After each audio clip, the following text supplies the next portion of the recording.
नमस्कार दोस्तों, मैं हूं Parvinder Saini.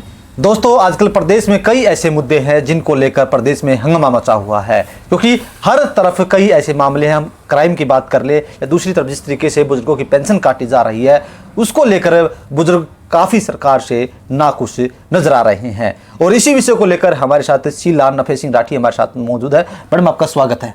Thank you. Madam, अगर हम प्रदेश की बात करते हैं तो इस वक्त सबसे बड़ा मुद्दा जो है वो वृद्धा पेंशन का है, क्योंकि जिस तरीके से सरकार कई मामलों को लेकर जो बुजुर्गों की पेंशन काट रही है, तो उसको लेकर आप क्या कहेंगे? क्योंकि देवीलाल ने एक वक्त ये कहा था कि ये पेंशन नहीं है, ये बुजुर्गों का सम्मान है। ये तो आप क्या कहेंगे इसको लेकर? ये जो चोई देवीलाल जी ने बुजुर्गों को ये पेंशन के रूप में एक सम्मान पेंशन बनाई गई थी, वो इसलिए बनाई गई थी कि वो गांव-गांव अपनी यात्रा को लेकर चले हुए थे और एक बुजुर्ग की बेटी ससुराल जाने के लिए तैयार थी और उसने अपनी जैसे जेब में हाथ डाला तो उसके पास एक पैसा नहीं था अपनी बेटी के हाथ में देने के लिए। जो हमारे हरियाणा में ये कल्चर है, बेटी विदा होती है उसको सम्मान के रूप में रुपया पैसा दिया जाता है। तो उसने ऐसे उनके सामने जेब में हाथ डाला तो वापस निकाल के तो कुछ था नहीं उनके पास देने के लिए, और उनकी आंखों में अपनी बच्ची के खाली सर पर हाथ धरने के बाद भावुक होकर पानी आ गया था। तो बड़े साहब ने ये चीज़ देखी हमारे ताऊ देवीलाल जी ने कि भाई आज हमारे गांव के लोग इतने बुजुर्ग इतने मजबूर हैं कि उनकी जेब में एक रुपया नहीं है। किसी टाइम मेरे हाथ में ये सप्ताह आ गई तो ये पेंशन के रूप में, सम्मान के रूप में मैं इस कानून को पास करूँगा। और ये शुरू से ये चलता आया हुआ है।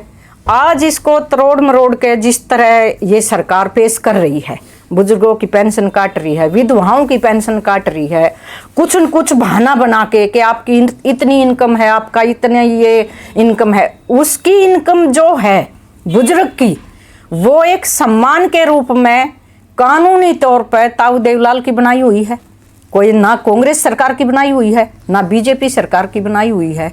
और इसमें इस बीजेपी सरकार का कौन सा तुक है कि कोई न कोई ऐसा अड़ंगा अड़ा रहे हैं और बुजुर्गों के उस सम्मान दिवस के रूप में जो पेंशन है उसको काट रहे हैं। उसका कारण एक ही है कि इन बुजुर्गों को, इस देश को किस तरह एक कागजों में उलझा कर रखा जाए, बहका कर रखा जाए और आपस में बढ़ा के तनाव में रखा जाए। जो इन लोगों की सोच है, जो अब हमने 11 साल के अंदर देखा गया है हमारे सामने। दूसरी बात, बनाना, कानून पास करना एक इंसान का अपना गौरव होता है। उसको अनेक अनेक रूप देकर अब ये लाडली योजना, अब ये फलानी योजना, उन योजनाओं का हमारे आज भी हरियाणा में बुजुर्ग 80% अनपढ़ हैं। जो हमारे बुजुर्ग हैं, अब बच्चे तो नहीं हैं, हम टाइम के भी नहीं हैं, लेकिन हमारे जो बुजुर्ग हैं 60-70 प्लस, वो अनपढ़ हैं। उन्हें क्या पता कि ये कौन कौन सी योजना बना के ला रहे हैं। उनको तो इतना पता है कि भाई ये हमारा जो सम्मान किया था हमारे देवीलाल जी ने किया था। और पूछो मैडम, एक जिस तरीके से आपने लाडली योजना का नाम लिया तो सरकार ने कहा था कि हम 2100 रुपये देंगे जी। तो सरकार ने फिर कहा कि 1 लाख तक की आए। अब सरकार ने उसमें एक चीज़ और जोड़ दी कि जिनके बच्चे 80% नंबर लेकर आएंगे उनको दिए जाएंगे। अब सरकार ने कहा है कि भाई हम 1100 रुपये देंगे, बाकी उसकी एफडी कराएंगे जी। तो कैसे देखते हैं आप इसको? मैं इसको देखती हूँ कि एक जनता को बेवकूफ़ बनाया जा रहा है, एक लाडली के मुंह पे तमाचा मारा जा रहा है और उस तमाचे को लोग समझ भी रहे हैं। आने वाला जो समय है वो ऐसा समय आएगा कि इन लोगों को भागने के लिए गलियां भी नहीं मिलेंगी। जो मैं देख रही हूँ आज के टाइम लेटेस्ट, जिस तरह संसद में, लोकसभा में और नीचे ज़मीन पर धरातल पर जो हालात चला दिए इस सरकार ने, वो आने वाला समय इनको छुपने के लिए भी जगह नहीं मिलेगी। मैडम, एक रोजगार का मुद्दा प्रदेश के अंदर बड़ा मुद्दा है। बार बार आरोप लग रहे हैं कि सरकार पर कि एचपीसी का जो चेयरमैन है वो बाहर का है और बच्चे के जो बाहर के बच्चे हैं उनके हरियाणा के अंदर सिलेक्शन हो रहे हैं, जो हरियाणा के बच्चे हैं उनका सिलेक्शन नहीं हो रहा। और अभी अभी एक लिस्ट हो रही है जिसमें कंप्यूटर साइंस की लिस्ट है, 1100 कुछ पद थे, सिर्फ 39 पद भरे गए, बाकी सारे पद खाली हैं। खाली तो हरियाणा में तो लेटेस्ट जो रिकॉर्ड है वो 2 लाख नौकरियों का सरकारी खाली पद पड़े हैं, लेकिन ये भर रहे हैं किसको? गुजराती, मद्रासी, जो भी 10-20 भरे हैं इन लोगों ने वही लोग भरे हैं। बाकी ठेके जितने भी हैं टोटल गुजरात का आदमी ले रहा है। और जितने भी हमारे हरियाणा में छोटे से नीचे से लेकर ऊपर तक दफ्तर हैं टोटलों में हरियाणा का आदमी, गुजरात का आदमी बैठा है। हमारे हरियाणा को तो इस तरह उजाड़ने पर लगे हुए हैं कि जैसे हरियाणा ने अपना हक क्या मांग लिया, इनके ऊपर तोप खड़ी कर दी। ये एक हक की लड़ाई है हमारे हरियाणा की। इन आज तक कोई लड़ाई लड़ी हो, कहीं भी कोई शहीद होया हो, या इस हरियाणा के लिए कोई कुर्बानी दी हो, या इस देश के लिए कोई कुर्बानी दी हो, तो ये हमारे बच्चों को जो इतना बेरोजगार बच्चा घूम रहा है पढ़ा लिखा, उनको इस तरह अपराध की तरफ भेज रहे हैं। चाहे वो अग्निवीर है, चाहे कोई और ये पुलिस में कॉन्ट्रैक्ट पे हैं, चाहे सफाई कर्मचारियों में कॉन्ट्रैक्ट पे हैं, कि 4 साल लगा दिए, 3 साल में भगा दिए, ना पक्का करना, ना उनको कोई मेडिकल फैसिलिटी देनी, ना कोई उनको पेंशन फैसिलिटी देनी। जो हाल आज हरियाणा का हम देख रहे हैं वो हमने कभी नहीं देखा। मैं 60+ हो चुकी। मतलब क्राइम का ग्राफ बड़ी तेजी के साथ बढ़ रहा है हरियाणा प्रदेश के अंदर। आए दिन अपराधियों के हौसले बुलंद है और सरकार कह रही है कि हम लगातार इनकाउंटर कर रहे हैं, अपराधियों को ठिकाने लगा रहे हैं। कहाँ कर रहे हैं? एक तो सबूत दो। मैं बैठी मौजूद 2 साल हो जाएंगे अब जो नफे सिंह राठी जी का मर्डर हुए 25 फरवरी को 2024, 25 फरवरी को ये होया था, और अब 2 हो जाएंगे पूरे। कहाँ पकड़े, कहाँ इनकाउंटर हुए? आज तक ना अपराधी गिरफ्तार हुए, ना हथियार बरामद हुए, और ना जिस गाड़ी में अपराधी भगाए थे वे गाड़ी बरामद हुई। कहाँ से इनकाउंटर हो रहे हैं? या संसद में बैठकर हो रहे हैं, या राष्ट्रपति भवन में बैठकर हो रहे हैं, या हरियाणा की अपनी विधानसभा में हो रहे हैं? एक सबूत दो। अब तो मीडिया हो, घूम रहे हो, एक तो बताओ मेरे से आज ये इनकाउंटर किया है सरकार ने, प्रशासन ने।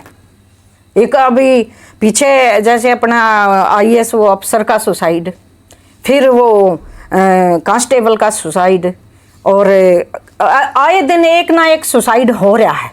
अब ये अपना जो सांपला क्या गढ़ी क्या है बेटे, वो झज्जर इनकाउंटर, झज्जर जो दिगल कौन सा पकड़ लिया? कहाँ इनकाउंटर हो गई? झूठे अफवाह तो इस पे बैठ कर वहाँ से कितनी चला दो।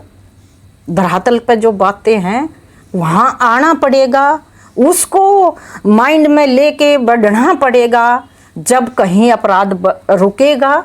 और इस देश का जो हालात है, एक दिन आने वाला समय ऐसा होगा कि ये देश बारूद के ढेर पर बैठा दिया है, और इसमें जो अंग्रेजों ने किया था वो हाल यहाँ होगा। नफे सिंह राठी को की हत्या हुई तकरीबन 2 साल का समय होने वाला है, तो आखिरकार वजह क्या? क्योंकि CBI के पास है, या CBI जांच नहीं कर रही, या सरकार की मंशा नहीं? आपको क्या लगता है खुलासा क्यों नहीं हो पाया? आप खुलासा इसलिए नहीं हो पा रहा क्योंकि वो सरकार के बंदे हैं। जिन लोगों ने मर्डर कराया है वो सरकार में शामिल हैं, राज में शामिल हैं, बहादुरगढ़ की नगर पालिका में शामिल हैं। और खुलासा तो तभी होगा तब ये सरकार जा चुकेगी। CBI पर कैसे दोष लगा दें? CBI जहाँ जांच करती है वहीं अड़ंगा अड़ाया जाता है, उनको रोका जाता है। सरकार के खिलाफ वो CBI कैसे जाएगी? वो भी इंतजार में है कब हमारे को कहीं से रास्ता मिले और कब हमारी सांख बचे। क्योंकि हमारे देश की जो CBI होती थी वो वर्ल्ड में फेमस होती थी, और आज हमारे देश की CBI है जो वो इतना दब चुकी है इस सरकार के डर से कि वो जो चाहती है वो कर नहीं पा रही, उनके हाथ बंधे हुए। तो मुझे लगता है जहाँ तक ये सरकार रहेगी जब तक ये कोई खुलासा होने नहीं देंगे। क्या आपको उम्मीद है कि कभी न कभी होगा खुलासा? जी बिल्कुल उम्मीद है, और आखिरी दम तक उम्मीद है। क्यों उम्मीद है? क्योंकि नफे सिंह राठी एक ऐसी हस्ती थी जिसका क्राइम में अगर कोई इतना भी दोष काट दे तो हम राजनीति भी छोड़ देंगे और ये शहर भी छोड़ देंगे। लेकिन वे लोग एक बार सामने आकर कैमरे के ये कह दो आकर भाई ये दोस्त था नफे सिंह राठी का, फिर मैं पूछूंगी कि मर्द हो या नाजायज औलाद हो। क्योंकि पीठ पे वार तब तेरे पे मैं आदेश दे दूं बेटे तेरे पे भी हो सकता है। हमारी पीठ पे वार हो रहा है, हमारे सामने से वार नहीं हो रहा। क्या आपको किसी पर शक है कि ये राजनेता जो है इसके इशारे पर पूरा काम चल रहा है ये?